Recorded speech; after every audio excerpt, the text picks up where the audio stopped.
जय हिंद दोस्तों, एक बार फिर से आपका बहुत बहुत स्वागत है आपके अपने यूट्यूब चैनल आशीर्वाद जीएस में। दोस्तों, मैं हूं आशीर्वाद प्रजापति और आज की इस क्लास में समझेंगे मुगल काल के बारे में। ठीक है फ्रेंड्स, तो चलिए इस क्लास को पूरा अटेंड करिएगा। और वीडियो को स्टार्ट करने से पहले आपसे एक छोटी सी रिक्वेस्ट है दोस्तों कि अगर अभी तक आपने अपने चैनल आशीर्वाद जीएस को सब्सक्राइब नहीं किया है तो फटाफट सब्सक्राइब कर ले और साथ ही साथ बेल आइकन को भी प्रेस कर ले दोस्तों, ताकि जब भी मैं कोई इम्पोर्टेंट क्लास का वीडियो अपलोड करूं, ठीक है फ्रेंड्स, तो वो आप तक इजीली पहुंच सके। चलिए फ्रेंड्स, क्लास को स्टार्ट करते हैं। ठीक है, समझिएगा।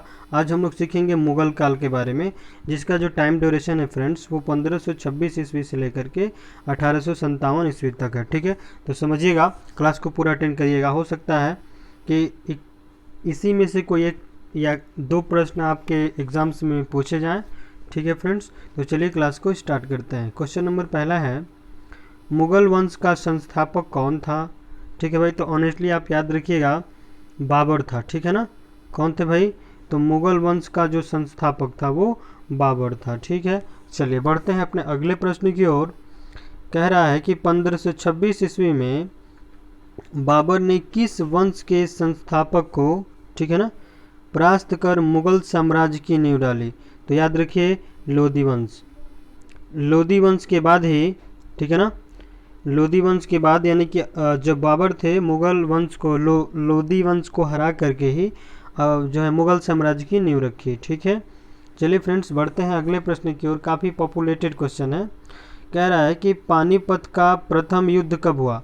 तो पानीपत का जो प्रथम युद्ध हुआ फ्रेंड्स वो 21 अप्रैल और 1526 ईस्वी में हुआ था। याद रखिएगा, वैसे सन तो सबको पता रहता है बट ये जो टाइम आप देख रहे हो, ठीक है, 21 अप्रैल, ये मैटर करता है। ठीक है, अब एग्जामिनर के मन को कौन जानता है, वो कहीं से कुछ भी पूछ सकता है। ओके, चलिए याद रखिएगा, भारत में ग्रांड ट्रक रोड बनवाई थी। ठीक है ना, भारत में ग्रांड ट्रक रोड बनवाई थी। भाई किसने बनवाया था ग्रांड ट्रक रोड? यानी कि जीटी रोड। ठीक है फ्रेंड्स, जीटी रोड भारत में किसने बनवाया था?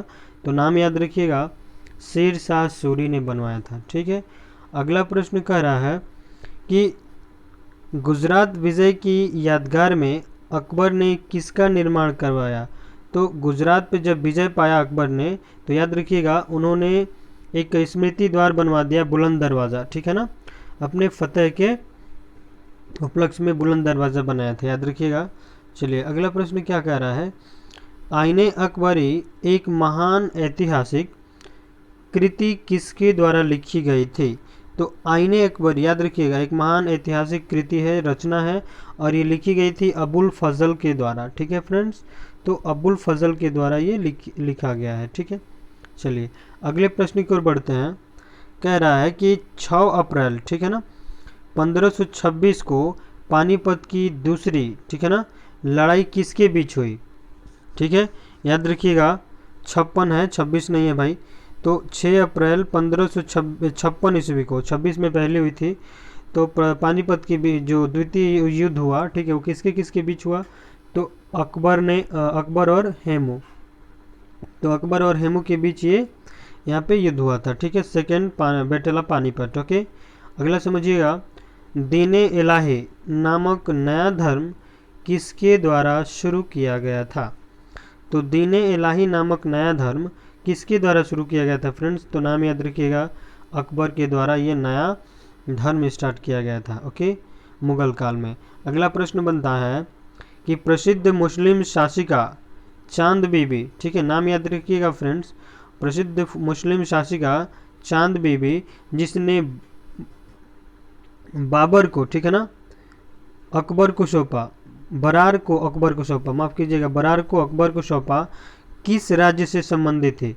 है ना, मुझे कुछ मिसप्रिंट लग रहा है यहाँ पर, समझिए, बरार को किस मतलब अकबर को सौंपा, तो किस राज्य से संबंधित है? तो याद रखिएगा, अहमदनगर से। ठीक है फ्रेंड्स, अहमदनगर से वो रिलेटेड थे। अगला प्रश्न देखिएगा, मुगल प्रशासन व्यवस्था में मनसबदारी, ठीक है ना, मनसबदारी प्रणाली को किसने प्रारंभ किया? तो मुगल प्रशासन व्यवस्था में मनसबदारी प्रणाली को किसने प्रारंभ किया फ्रेंड्स? तो याद रखिएगा, अकबर ने प्रारंभ की थी। ठीक है, चलिए बढ़ते हैं अपने अगले प्रश्न की ओर। अपने काल का महान संगीतज्ञ, ठीक है ना, तानसेन किसके दरबार में थे? तो भाई अकबर के दरबारी कवि थे, कौन? तानसेन। पूछता है कि तानसेन के गुरु का नाम क्या था? तो फ्रेंड्स याद रखिएगा, स्वामी हरिदास था, ठीक है ना। चलिए अगला क्वेश्चन देखिएगा कि मुगल काल की राजभाषा कौन सी थी? तो मुगल काल की राजभाषा जो थी भाई वो फारसी थी। याद रखिएगा, मुगल काल की जो राजभाषा थी वो फारसी थी। चलिए बढ़ते हैं इसी क्रम में अपने अगले प्रश्न की ओर। देखिएगा अगला प्रश्न कह रहा है कि सती प्रथा की, है ना, भत्सना, ठीक है ना, करने वाला मुगल सम्राट था? तो अकबर, है ना, अकबर ने किया था यहाँ पे। अगला देखिएगा, अगला प्रश्न कह रहा है फ्रेंड्स कि किस युद्ध से भारत में मुगल राज्य की नींव पड़ी? किस युद्ध से भारत में मुगल राज्य की नींव पड़ी? तो पानीपत का प्रथम युद्ध, जो कि 1526 ईस्वी में हुआ था। ठीक है फ्रेंड्स, डेट मैंने आपको ऊपर बताया है, ठीक है ना। चलिए आगे देखिएगा, अगला प्रश्न कह रहा है कि मुगल चित्रकारी ने, ठीक है ना, मुगल चित्रकारी ने किसके शासनकाल में पराकाष्ठा, है ना, चरमोत्कर्ष, ठीक है, प्राप्त किया था? तो याद रखिएगा जहांगीर के शासनकाल में, ठीक है ना, हालांकि मे भी मुगल से ही रिलेटेड है। अगला प्रश्न देखिए, किसने अकबर की जीवन कथा लिखी थी? तो अबुल फजल ने अकबर की जीवन कथा को लिखा था, आईने अकबरी करके, ठीक है। आगे देखिएगा, किस मुगल शासक ने भारत की वनस्पतियों और प्राणी जगत, ऋतुओं और फलों का विशद विवरण अपनी दैनंदिनी, ठीक है ना, दैनंदिनी यानी कि डायरी में दिया था? तो बाबर ने भारत के वनस्पतियों, है ना, ऋतुओं और फलों के बारे में पूरा डिटेल दिया था भाई। कौन सा शासक था मुगल का? तो बाबर ने, याद रखिएगा नाम। अगला प्रश्न देखिएगा, शेर शाह की महानता का द्योतक क्या है? तो भाई प्रशासनिक सुधार। शेर शाह ने बहुत सारे मतलब कि एडमिनिस्ट्रेटिव रिफॉर्म्स किए थे, ठीक है, प्रशासनिक सुधार किए थे, वो इस नाम से जाने जाते हैं भाई। या फिर हम ऐसा कह सकते हैं कि इन्होंने मतलब प्रशासनिक के क्षेत्र में काफ़ी ज़्यादा महत्व मतलब दिया था, ठीक है। अगला प्रश्न देखिएगा, हुमायूं नामा किसने लिखा था? तो गुलबदन बेगम ने, ठीक है ना, गुलबदन बेगम ने हुमायूं नामा लिखा था, ठीक है फ्रेंड्स। चलिए अगले प्रश्न की ओर बढ़ते हैं। कह रहा है कि अकबर के शासन में महाभारत का फारसी भाषा में अनुवाद किया था, वह किस नाम से जाना जाता है? तो भाई महाभारत का फारसी में अनुवाद किया था तो वो किस नाम से जाना जाता है? तो रजनामा, ठीक है ना, रजनामा के नाम से महाभारत को जानते हैं, फारसी में अनुवाद हुआ था, ठीक है। अगला देखिएगा, अगला प्रश्न क्या कह रहा है कि किस मुगल सम्राट ने सैयद भाइयों को गिराया था या गिराया, ठीक है ना, किस मुगल सम्राट ने सैयद भाइयों को गिराया? तो मोहम्मद शाह ने, ठीक है। अंतिम मुगल सम्राट थे, तो कौन अंतिम मुगल सम्राट थे? तो बहादुर शाह जफर, है ना, बहादुर शाह। आपको याद होगा इनको 2 गज जमीन भी नसीब नहीं हुई थी फ्रेंड्स भारत में, ठीक है, इनको 2 जगह दफनाया गया था, कई बार क्वेश्चन पूछा जाता है, तो याद रखिए। अगला प्रश्न क्या कह रहा है कि अकबर के शासनकाल में भूराजस्व, ठीक है ना, भूराजस्व सुधारों के लिए कौन उत्तरदायी था? तो टोडरमल था, ठीक है ना, भू स्वराज सुधारों के लिए उसके लिए कौन जिम्मेदार था भाई? उसके लिए कौन उत्तरदायी था? तो याद रखिए टोडरमल थे। अगला प्रश्न कह रहा है अकबर द्वारा, ठीक है ना फ्रेंड्स, अकबर द्वारा बनाए गए उपासना यानी कि भवन, उपासना का मतलब क्या है? भवन पूजा से तात्पर्य यहाँ पे भवन पूजा से, या गृह पूजा का क्या नाम था? तो इबाद तखाना, ठीक है ना, इबाद तखाना।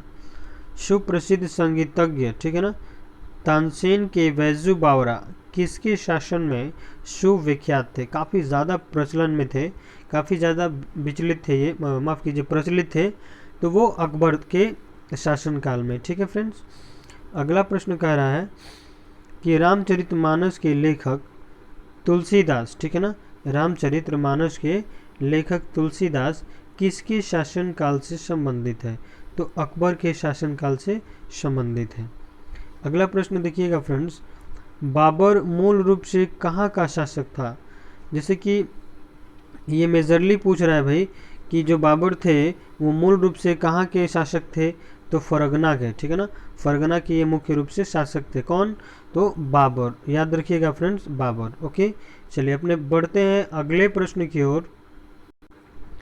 देखिएगा अगला प्रश्न क्या कह रहा है कि किसने मुगल साम्राज्य की राजधानी को आगरा से दिल्ली स्थानांतरित की? तो शाहजहां ने। ठीक है फ्रेंड्स, याद रखिएगा किसने मुगल साम्राज्य की राजधानी आगरा को, पहले चूंकि इसकी जो कैपिटल थी मुगल सल्तनत की, ठीक है, वो आगरा थी, बट बाद में शाहजहां ने इसे दिल्ली क्या कर दिया, ट्रांसफ़र कर दिया। अगला प्रश्न देखिएगा, अकबर के युवावस्था में उसका संरक्षक था।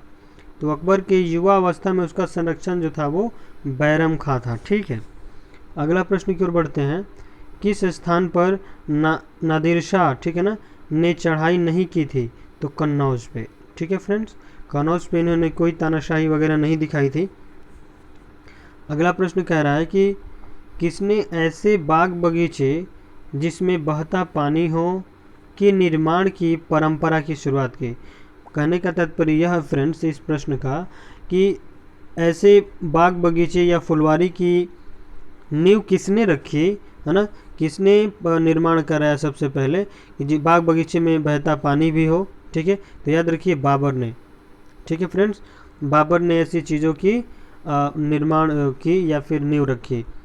अगला प्रश्न कह रहा है कि राजा बीरबल की उपाधि किसे दी गई थी? तो राजा बीरबल की उपाधि जो है महेश दास को दी गई थी। अगले प्रश्न क्या कह रहा है समझिएगा, औरंगजेब ने ज़्यादा भवनों का निर्माण नहीं करवाया क्योंकि, अब याद रखिए भाई इसके पीछे बहुत बड़ा रीज़न रहा है, उसे अपने शासनकाल में निरंतर युद्ध करने पड़े। देखिए औरंगजेब का जब टाइम ड्यूरेशन था ना, तो उस समय वो काफ़ी ज़्यादा व्यस्त था इसमें, युद्ध में। ठीक है, बड़े बड़े राजाओं शासकों से उसकी युद्ध होते रहते थे, इस कारण से उससे टाइम नहीं मिल पाया कि बहुत सारे क्या कर सके, बिल्डिंग्स वगैरह का निर्माण करा सके। अगला प्रश्न की ओर बढ़ते हैं, किस मुगल शासक का 2 बार राज्याभिषेक हुआ? ये काफ़ी पॉपुलेटेड क्वेश्चन है friends, this is very important question for all examinations. Okay, तो औरंगजेब का जो है ना, ये ऐसा मुगल शासक है जिसका 2 बार राज्याभिषेक हुआ है। अगले प्रश्न की ओर बढ़ते हैं, कह रहा है कि ग्रांड ट्रक सड़क जोड़ती है, तो जीटी रोड किसे जोड़ती है फ्रेंड? तो कोलकाता व अमृतसर को आपस में जोड़ती है, याद रखिएगा। चलिए, वर्ष 1526 में या 1526 ईस्वी में लड़ी गई पानीपत की पहली लड़ाई में बाबर से कौन पराजित हुआ था?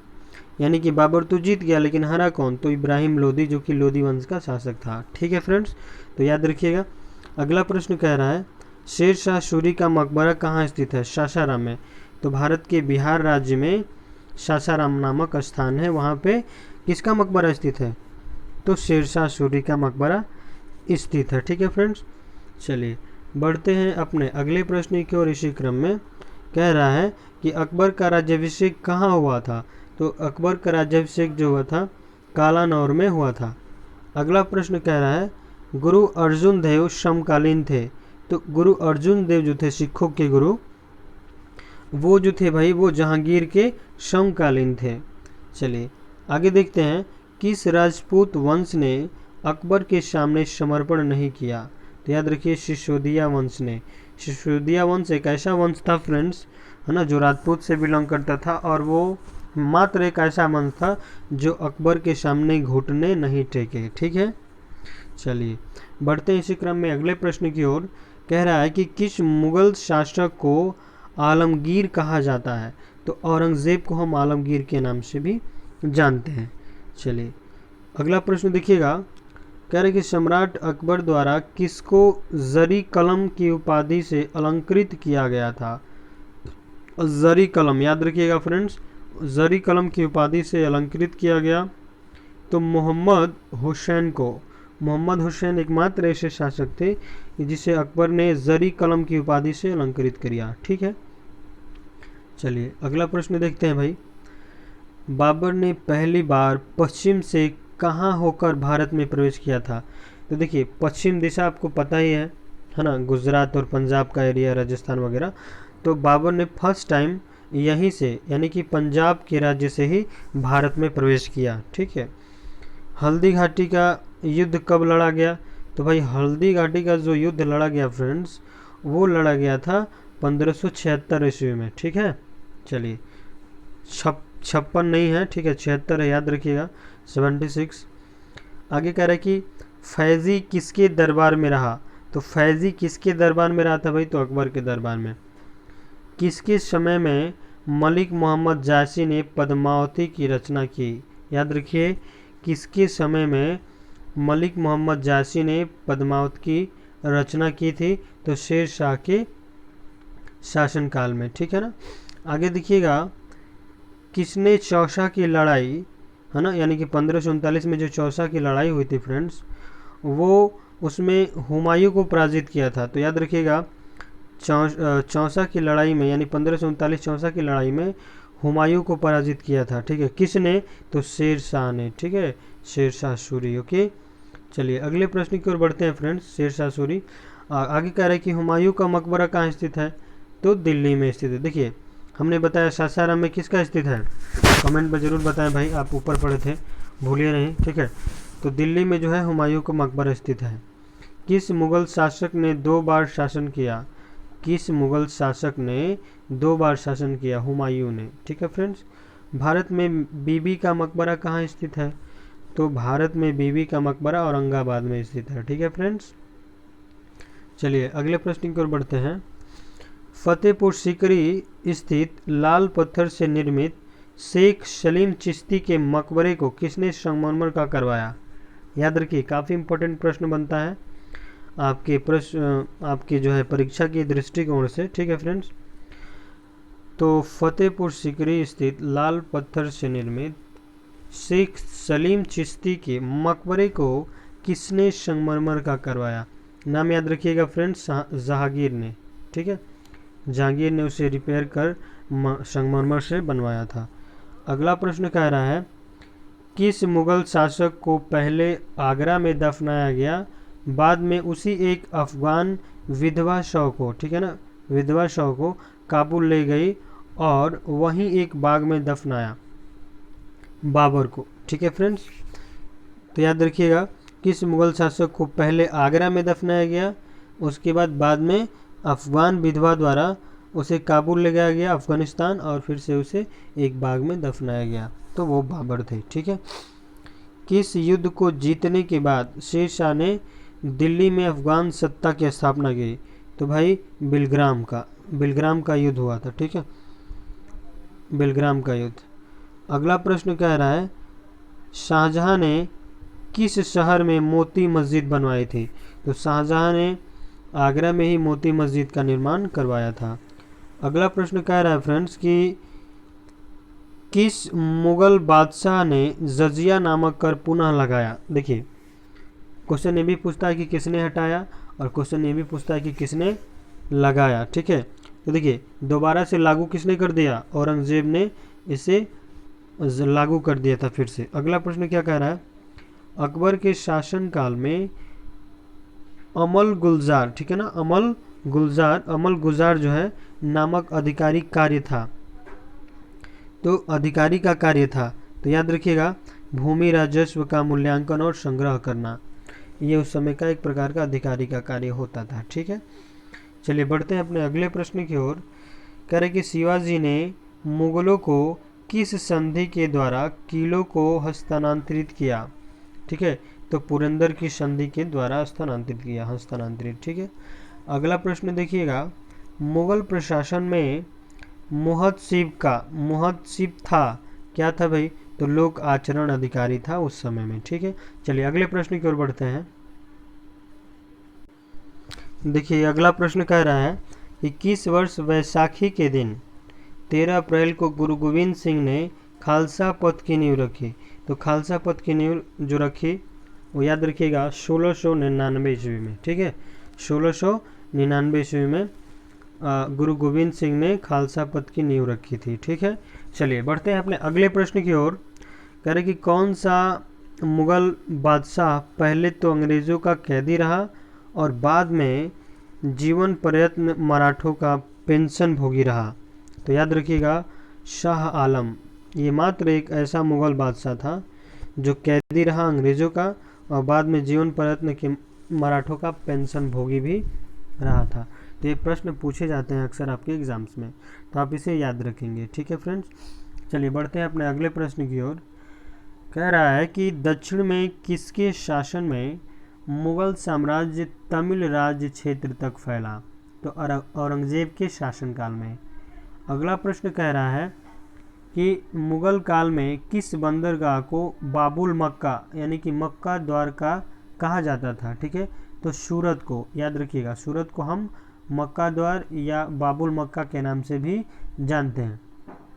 अगला प्रश्न कह रहा है कि भारत के इतिहास के संदर्भ में अब्दुल हमीद लाहौरी कौन था? भारत के इतिहास के संदर्भ में अब्दुल हमीद लाहौरी कौन था? तो शाहजहां के शासन का एक राजकीय इतिहासकार था। याद रखिएगा कि शाहजहां के शासनकाल अर्थात मुगल के शासनकाल में ही एक राजकीय इतिहासकार था। ठीक है, अगला प्रश्न देखिएगा, कह रहा है कि किस मुगल बादशाह की मृत्यु दिन पनाह, ठीक है ना, पुस्तकालय की सीढ़ियों से गिरने के कारण हुई? तो जहांगीर की। नाम याद रखिएगा फ्रेंड्स, जहांगीर हुमायूं। ठीक है ना फ्रेंड, हुमायूं ऐसा शासक था जिसकी जो है मृत्यु लाइब्रेरी की सीढ़ी से अर्थात पुस्तकालय की सीढ़ियों से गिर कर के हुई। ठीक है, चलिए अगले प्रश्न की ओर बढ़ते हैं। कह रहा है कि किस मुगल बादशाह के दुर्भाग्य पर, ठीक है ना, व्यंग करते हुए, है ना, लेन पोल ने लिखा है वह जीवन भर ठोकरें खाता रहा और ठोकर खाकर ही उसके जीवन का अंत हुआ? तो हुमायूं के। ठीक है फ्रेंड्स, किस मुगल बादशाह के दुर्भाग्य पर व्यंग करते हुए अर्थात विवेचना करते हुए, टिप्पणी करते हुए लेन पोल ने लिखा है? ठीक है ना, ये एक इतिहासकार है और वो लिखते हैं कि वह जीवन भर ठोकरें खाता रहा और ठोकर खाकर ही उसके जीवन का अंत हुआ। वो कौन था? तो भाई हुमायूं था। याद रखिएगा। अगला प्रश्न कह रहा है फ्रेंड कि मुगल प्रशासन में, ठीक है ना, मुगल प्रशासन में मदद ए माश इंगित करता है? तो मदद ए माश ये जो शब्द आप देख रहे हो भाई, वो किसको इंगित करता है? तो याद रखिएगा विद्वानों को दी जाने वाली राजस्व मुक्त अनुदत्त भूमि, ठीक है ना, जो कि विद्वान स्कॉलर पर्सन को जो है ये दी जाती थी, ये उसको इंगित करता है, दर्शाता है। ठीक है, अगला प्रश्न कह रहा है कि दास्तान अमीर हमजा, ठीक है ना, का चित्रांकन किसके द्वारा किया गया? तो अब्दुश शमशद द्वारा वो चित्रकारी की गई थी। ठीक है, ठीक है फ्रेंड्स, इसी क्रम में हम लोग थोड़ा सा आगे बढ़ते हैं और अगले प्रश्न को देखते हैं। कह रहा है कि किस सुल्तान ने पहले हजरत आला, ठीक है ना, हजरत आला की उपाधि अपनाई और बाद में सुल्तान की? ठीक है, तो याद रखिएगा पहले तो उसने उपाधि अपनाई हजरत आला की और बाद में किसकी उपाधि अपना ली? सुल्तान की। तो याद रखिए शेर शाह सूरी वो शख्स था। ठीक है, चलिए बढ़ते हैं अगले प्रश्न की ओर। कह रहा है फ्रेंड्स कि किस मुगल बादशाह को वजीर गाजीउद्दीन के दिल्ली में दाखिल नहीं होने दिया? किस मुगल बादशाह को वजीर गाजीउद्दीन ने, कौन है ये नाम है भाई, वजीर गाजीउद्दीन, दिल्ली में दाखिल नहीं होने दिया, उसकी एंट्री रोक दी गई? ठीक है, तो शाह आलम द्वितीय को रोक दिया गया, दिल्ली में दाखिल नहीं होने दिया गया। ठीक है, चलिए अपने अगले क्रम पे बढ़ते हैं भाई, इसी क्रम में अगले प्रश्न की ओर। अगला प्रश्न कह रहा है कि मसनवी, ठीक है ना, मसनवी जो बाबर द्वारा मुस्लिम कानून के नियमों का संग्रह है वो क्या है भाई? तो मुबाइन है। ठीक है ना, अगला प्रश्न कह रहा है औरंगजेब द्वारा चलाए जिहाद का अर्थ है? तो दारुल इस्लाम जो है वो औरंगजेब के द्वारा चलाए गए एक जिहाद का क्या था? अर्थ था, सिंपल सा। ठीक है, चलिए अगले क्रम में बढ़ते हैं फ्रेंड्स। कह रहा है कि दिल्ली के लाल किले का निर्माण किसने करवाया? तो भाई आपको पता है ऑनेस्टली कि दिल्ली के लाल किले का जो निर्माण का काम था वो शाहजहां ने करवाया। ठीक है, अगला प्रश्न देखिएगा, किस इतिहासकार ने शाहजहां के शासनकाल को मुगल काल का स्वर्ण युग कहा है?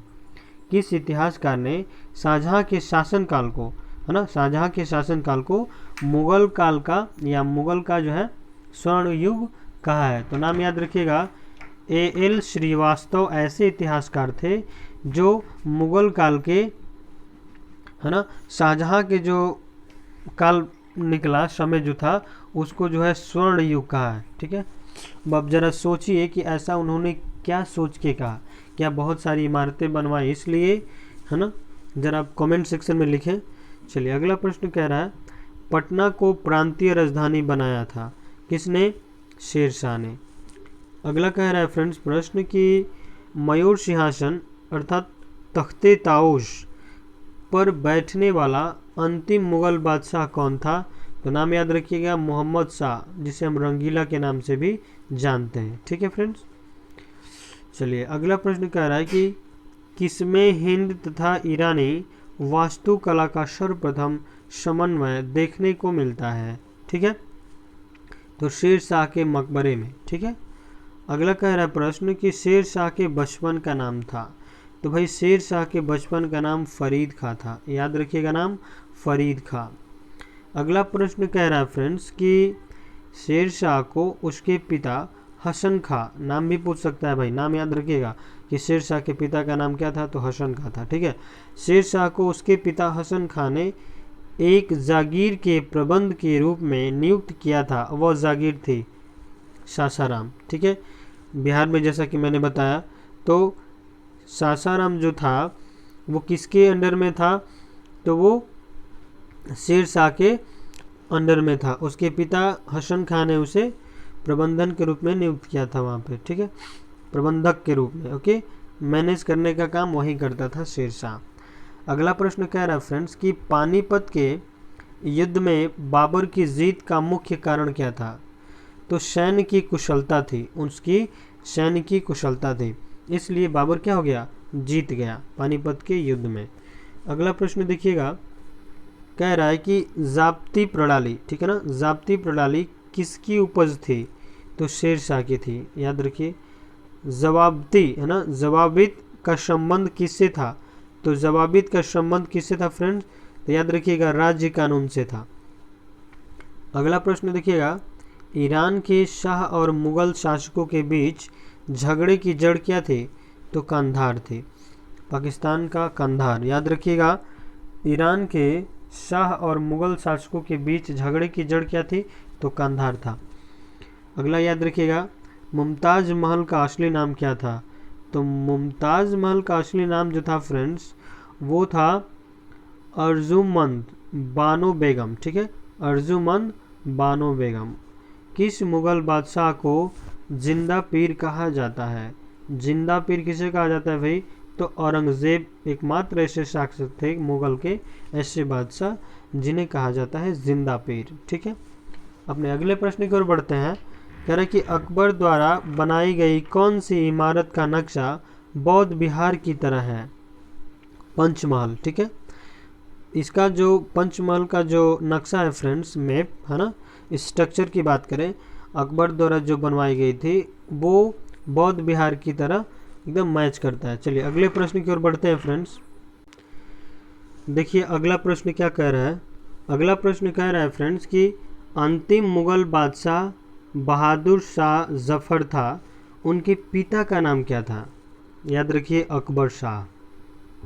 ठीक है फ्रेंड्स, अंतिम मुगल बादशाह तो आपको पता है कि बहादुर शाह जफर था। ठीक है, मैंने शुरू में भी ये बताया, बट उनके पिता का नाम क्या था? तो अकबर शाह था। याद रखिए, अकबर नहीं अकबर शाह। ठीक है, अगला देखिए भाई, कह रहे कि अकबर ने सर्वप्रथम वैवाहिक संबंध राजपूतों के जिस गृह से स्थापित किए वह था कछवाहों से। ठीक है ना, कछवाहों से ये स्टार्ट हुई थी। अगला प्रश्न देखिएगा फ्रेंड्स, औरंगजेब ने दक्षिण में जिन दो राज्यों को विजित किया था वे थे तो गोलकुंडा एवं बीजापुर। ठीक है फ्रेंड्स, गोलकुंडा और बीजापुर थे। अगला प्रश्न देखिएगा, किस मुगल बादशाह ने अपनी आत्मकथा फारसी में लिखी? तो याद रखिए जहांगीर ने। अगला देखिए, मुगलों ने नवरोज़ या नौरोज़, ठीक है ना, नवरोज़ या नौरोज़ का त्यौहार लिया तो पारसियों से ये नवरोज़ का त्यौहार जुड़ा हुआ लिया गया है, ठीक है। अगला प्रश्न देखिएगा फ्रेंड्स, कौन सा मकबरा द्वितीय ताजमहल कहलाता है? तो राबिया उद्दौरानी का मकबरा, जिसे हम बीबी का मकबरा भी कहते हैं। अगला प्रश्न देखिएगा फ्रेंड्स, कह रहा है कि किस बादशाह के अंतर्गत मुगल सेना में सबसे अधिक हिंदू सेनापति थे? तो औरंगजेब के काल में, ठीक है ना। औरंगजेब के बादशाह मतलब कि किस बादशाह के अंतर्गत? तो भाई औरंगजेब एक बादशाह थे और उन्हीं के अंतर्गत सबसे अधिक हिंदू सेनापति थे, ठीक है। अगला अगला प्रश्न कह रहा है फ्रेंड्स, किस इतिहासकार ने, ठीक है, अकबर द्वारा प्रतिपादित दीन इलाही को एक धर्म कहा? तो अबुल फजल ने, ठीक है फ्रेंड्स। अगला प्रश्न देखिएगा, अनवारे सुहैली ग्रंथ किसका अनुवाद है? तो पंचतंत्र का अनुवाद है, ठीक है फ्रेंड्स। अगला प्रश्न देखिएगा, कह रहा है कि धर्मत का युद्ध अप्रैल 1658 किन के बीच लड़ा गया? धर्मत का युद्ध, याद रखिए, आपने हल्दी घाटी, बक्सर, पानीपत तो बहुत सुना होगा, और ज़रा ये भी सुन ले फ्रेंड्स, धर्मत का युद्ध कब हुआ और किसके किसके बीच? तो 1658 में, ये तो क्लियर हो गया, बट किनके बीच? तो याद रखिए औरंगजेब और दारा शिकोह के बीच। अगला प्रश्न कह रहा है कि जहांगीर के दरबार में पक्षियों का सबसे बड़ा चित्रकार था मशहूर का, किसने मुगल काल में ऐतिहासिक विवरण लिखा? गुलबदन बेगम ने, ठीक है फ्रेंड्स। अगला प्रश्न देखिएगा, प्रसिद्ध संगीतज्ञ तानसेन का मकबरा स्थित है ग्वालियर में, ठीक है फ्रेंड्स। ग्वालियर में जो है, मध्य प्रदेश के ग्वालियर में प्रसिद्ध संगीतज्ञ तानसेन का मकबरा स्थित है। गुलबदन बेगम पुत्री थी, तो गुलबदन बेगम जो है वो किसकी बेटी थी भाई? तो बाबर की। मुगल प्रशासन में ज़िले को किस नाम से जाना जाता था? तो मुगल का जो समय चल रहा था भाई, उस समय डिस्ट्रिक्ट को यानी कि ज़िला को हम सरकार के नाम से जानते थे, याद रखिएगा, सरकार के नाम से जानते थे। अगला प्रश्न देखिएगा, कह रहा है कि अगला प्रश्न कि किस सिख गुरु की मृत्यु के लिए औरंगजेब जिम्मेदार है?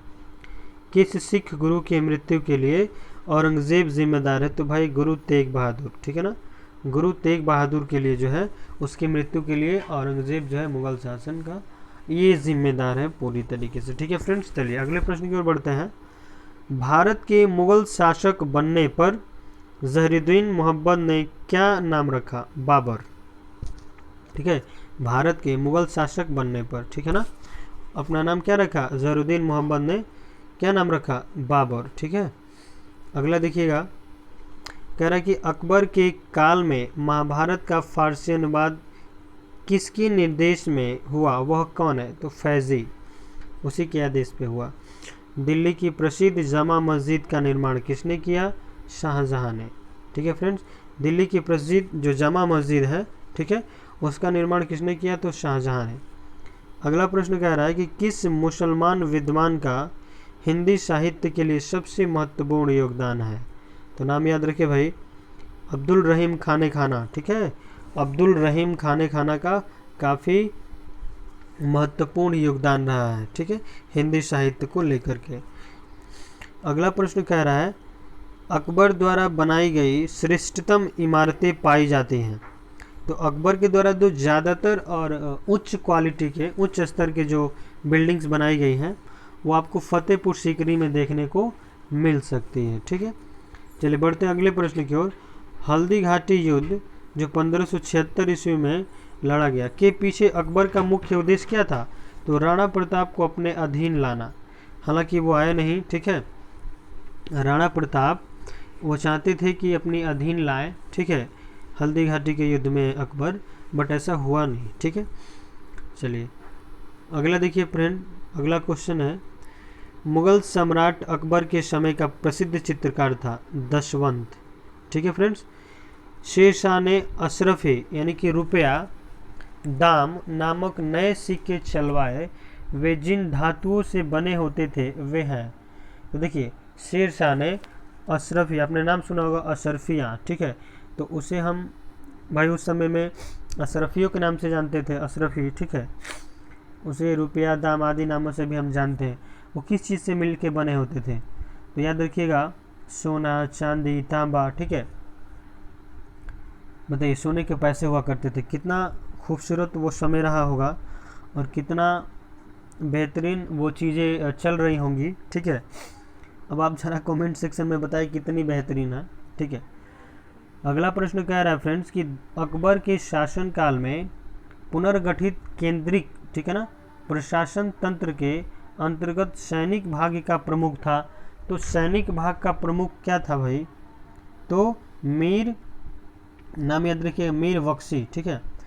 अगला प्रश्न है कि किसने अकबर की कब्र को खोदकर उसकी हड्डियों को जला दिया। बताइए किसने अकबर की कब्र खोदकर उसकी हड्डियों को जला दिया, तो राजा राम ने। नाम याद रखिए भाई, एक से एक यहाँ पे आपको व्यक्ति मिलेंगे, ठीक है, इतिहासकार, बादशाह, ठीक है, सुल्तान, जिन्होंने बहुत बड़े बड़े कारनामे किए हैं भाई। तो आप क्वेश्चन याद रखें। अकबर का सबसे अंतिम विजय अभियान था, तो असीरगढ़ विजय, ठीक है। चलिए अगला प्रश्न की ओर बढ़ते हैं। कह रहा है अकबर का सबसे अंतिम विजय अभियान था, तो भाई असीरगढ़ विजय। अकबर ने नवरत्न में से एक बीरबल किस अभियान के समय मारे गए। अकबर के जो नवरत्न थे, नवरत्न, ठीक है, उसमें से एक बीरबल भी थे, तो उनकी मृत्यु कैसे हुई, तो यूसुफ फैजाइयों के विद्रोह को दबाते समय उनकी मृत्यु हो गई। चलिए अगले प्रश्न की ओर बढ़ते हैं फ्रेंड्स। देखिए अगला प्रश्न क्या कह रहा है फ्रेंड कि अकबर ने किसे कविराय यानी कि कविराज की उपाधि प्रदान की है, तो बीरबल को। अकबर ने कविराय या कविराज की उपाधि जो है किसे प्रदान की थी, तो बीरबल को। जहांगीर के निर्देश पर किसने अबुल फजल की हत्या कर दी। जहांगीर के निर्देश पर किसने अबुल फजल की हत्या कर दी, तो वीर सिंह बुंदेला ने। याद रखिएगा। मेवाड़ से युद्ध तथा चित्तौड़ की संधि किसके शासनकाल की महत्वपूर्ण उपलब्धि है, जहांगीर की। अगला प्रश्न याद रखिएगा फ्रेंड्स, अंतिम रूप से जजिया कर समाप्त करने वाला मुगल बादशाह था, तो मोहम्मद शाह, यानी कि जिसे हम रंगीला के नाम से भी जानते हैं। अगला देखिएगा फ्रेंड्स, अकबरनामा किसने लिखी, तो अबुल फजल ने लिखी। अबुल फजल की किसने हत्या करवा दी, अभी हम लोग ऊपर पढ़े थे, बताइए। देखिए यहाँ पे लिखे ना कि वीर सिंह बुंदेला ने किसके आदेश पे, जहांगीर के आदेश पे मृत्यु करा दी, यहाँ पे मार दिया अबुल फजल को, ठीक है। चलिए आगे देखिएगा, इत्माद उद दौला का मकबरा आगरा में किसने बनवाया, नूरजहां ने, ठीक है। अगला प्रश्न है, राजपूताना के राज्यों में से किस एक ने अकबर की संप्रभुता जो है स्वीकार नहीं की थी, मेवाड़ ने, ठीक है। और इसके लिए काफ़ी ज़्यादा महाराणा प्रताप को जो है मशक्क़त करनी पड़ी थी भाई। किस मध्यकालीन भारतीय शासक ने पट्टा एवं काबूलियत की प्रथा आरंभ की थी, शेरशाह ने। मुगल सम्राट औरंगजेब कौन सा वाद्य यंत्र बजाते थे, तो वीणा बजाते थे मुगल सम्राट के औरंगजेब, ठीक है। जहांगीर को कहाँ दफनाया गया, लाहौर में, पाकिस्तान में, ठीक है फ्रेंड्स। अगला प्रश्न देखिएगा, कह रहा है कि प्रसिद्ध जैन आचार्य कौन थे जिनको अकबर ने बहुत सम्मानित किया था। प्रसिद्ध जैन आचार्य कौन थे जिनको अकबर ने बहुत ज़्यादा रिस्पेक्ट करा था भाई, तो वो हरि विजय सूरी थे, ठीक है। लंदन में ब्रिटिश ईस्ट इंडिया कंपनी के गठन के समय भारत का कौन बादशाह था, तो अकबर था। याद रखिए ईस्ट इंडिया कंपनी की जो नींव रखी गई, जो स्थापना की गई थी 1600 ईस्वी में की गई थी, ठीक है। अकबर उस समय बादशाह था। अगला प्रश्न देखिएगा, शाहजहां के काल में कौन यूरोपीय यात्री भारत आया, पीटर मुंडी, ठीक है फ्रेंड्स। शाहजहां के काल में कौन यूरोपीय यात्री भारत आया, तो पीटर मुंडी आए थे। अकबर ने दीन इलाही प्रारंभ किया 1582 ईस्वी में। दिल्ली का पुराना किला किसके द्वारा बनवाया गया? शेरशाह के द्वारा। ठीक है। अपने पूर्वजों की उपाधि मिर्जा को त्याग कर बाबर ने कौन सी उपाधि धारण की? तो पदशाह की। ठीक है, पदशाह की उपाधि धारण की थी। चलिए अगला प्रश्न देखिएगा, अफगानों की शक्ति को बाबर ने किस युद्ध में कुचला? तो अफगानों की शक्ति को बाबर ने घाघरा के युद्ध में कुचल दिया। ठीक है, बदला ले लिया एक प्रकार से, याद रखिएगा। अगला प्रश्न देखिए, बाबर की उदारता के कारण उसे कौन सी उपाधि दी गई? कलंदर की। ठीक है फ्रेंड्स, कलंदर की उपाधि उसे दी गई थी। ठीक है। चलिए अगला प्रश्न देखिएगा, कह रहा है कि बाबर ने युद्ध में किस रण पद्धति को अपनाया? तो तुलगामा, ये एक प्रकार से रणनीति है भाई। ठीक है। भारत विजय के उपलक्ष्य में बाबर से कोहिनूर हीरा किसे प्राप्त हुआ? भारत विजय के उपलक्ष्य में बाबर से कोहिनूर हीरा किसे प्राप्त हुआ? तो हुमायूं को कोहिनूर हीरा। ठीक है फ्रेंड्स। अगला प्रश्न देखिएगा, हुमायूं से सहायता की याचना हेतु किसने उसे राखी भेजी?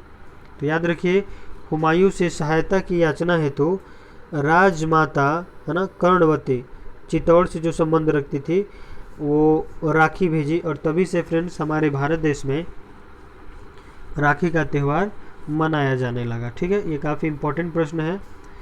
अबुल फजल ने हुमायूं को क्या कहकर संबोधित किया? तो अबुल फजल ने हुमायूं को इंसाने कामिल कहकर जो है संबोधित किया। किस शासक ने स्वयं ही सुल्तान उल अदल की उपाधि धारण की? शेरशाह सूरी ने। शेरशाह ने कौन सा नया सिक्का प्रचलित किया? तो रुपया। ठीक है। अगला प्रश्न देखिएगा, सिक्कों पर शेरशाह का नाम और पद किस लिपि में लिखे गए? देवनागरी लिपि में। शेरशाह द्वारा बनवाई गई 1700 सरायों का प्रबंध कौन करता था? तो सिकदार करते थे। अकबर की माता का नाम? तो हमीदा बानो बेगम, नाम याद रखिएगा। अकबर के राजकवि तथा प्रसिद्ध संगीतकार कौन थे? तानसेन थे भाई, नवरत्नों में से एक थे। इनके गुरु का नाम स्वामी हरिदास था, अभी थोड़ी देर पहले बताया था। अकबर ने मालवा का विजय कब प्राप्त किया? तो 1561 ईस्वी में। 1561 ईस्वी में मालवा का शासक कौन था? तो बाज बहादुर था, नाम याद रखिएगा फ्रेंड्स। चलिए बढ़ते हैं इसी क्रम में, कुछ प्रश्न बचे रह गए हैं फ्रेंड्स, 2 मिनट में समाप्त हो जाएंगे। देखिएगा, कह रहा है कि शाहजहां का रत्न जड़ित सिंहासन, ठीक है ना, किस नाम से जाना जाता है? तो तख्ते ताऊस। ठीक है फ्रेंड्स, तख्ते ताऊस। तख्ते ताऊस में कौन सा हीरा जड़ा हुआ था? तो कोहिनूर का हीरा जड़ा हुआ था। सिक्कों पर कलमों का लिखा जाना किसने बंद कराया? सिक्कों पर कलमों का लिखा जाना किसने बंद कराया? लिखा जाना औरंगजेब ने। ठीक है फ्रेंड्स। अगला प्रश्न देखिएगा, मुसलमानों पर लगने वाले किस कर को बाबर ने समाप्त किया? तो तमगा कर, जो मुसलमानों पर लगता था वो समाप्त कराया था। अगला प्रश्न देखिएगा, मुबयान नामक पद शैली का विकास किसने किया? बाबर ने। हुमायूं जीवन भर लड़खड़ाता रहा और लड़खड़ाते हुए जान दे दी, किसने कहा? तो लेनपोल ने। लेनपोल ने मैं आपको ऊपर ही बता रहा था कि एक ऐसे इतिहासकार हैं जिन्होंने यह कहा है कि लड़खड़ाते हुए ही, ठोकर खाते हुए ही उनकी मृत्यु हो गई। अभी मैंने आपको ये भी बताया कि पुस्तकालय की सीढ़ियों से गिर करके जो है इनकी मृत्यु हो गई थी। ठीक है। अगला प्रश्न कह रहा है कि नुसरत शाह को पराजित करने के बाद शेर खां ने कौन सी उपाधि धारण की? तो याद रखिएगा भाई, इन्होंने जो उपाधि धारण की थी वो हजरते आला थी। ठीक है। शेरशाह के मकबरे को ताजमहल से भी सुंदर किसने कहा? शेरशाह के मकबरे को ताजमहल से भी सुंदर किसने कहा? तो कनिंघम ने कहा था। ठीक है। बुद्धिमत्ता और अनुभव में वह दूसरा हैदर था, तो शेरशाह के बारे में किसने ऐसा कहा है? तो अब्बास खां ने कहा है। चलिए अगले प्रश्न की ओर बढ़ते हैं। कह रहा है कि गुजरात विजय की स्मृति में अकबर ने किस इमारत का निर्माण कराया? बुलंद दरवाज़ा, जो कि फतेहपुर सीकरी में स्थित है। ठीक है फ्रेंड्स। दक्षिण का प्रवेश द्वार किसके नाम से जाना जाता है? ये किसे माना जाता है? तो खानदेश को, ठीक है ना। औरंगजेब ने सती प्रथा पर कब प्रतिबंध लगाया? 1663 ईस्वी में। अकबर के शासनकाल में प्रधानमंत्री को किस नाम से जाना जाता था? तो भाई वकील जाना जाता था, ठीक है, यहाँ पे याद रखिएगा। सैन्य विभाग का मुखिया कौन होता था? तो मीर बख्शी होते थे। 40 स्तंभों वाला एक विशाल किला कहाँ स्थित है? तो इलाहाबाद में, ठीक है, जिसमें 40 स्तंभ लगे हुए हैं, ठीक है फ्रेंड्स। चलिए फ्रेंड्स, आज की इस क्लास में इतना ही, और उम्मीद करता हूँ कि आपको आज का क्लास बेहतरीन लगा होगा। मिलते हैं अगले क्लास में कुछ अच्छी तथा बेहतरीन जानकारी के साथ। आप कमेंट सेक्शन में लिखें कि आपको किस टाइप की क्लास चाहिए, किस टाइप की वीडियोस चाहिए, हम आपके लिए ज़रूर लाएंगे। चलिए मिलते हैं अगले क्लास में, तब तक के लिए जय हिंद, जय भारत।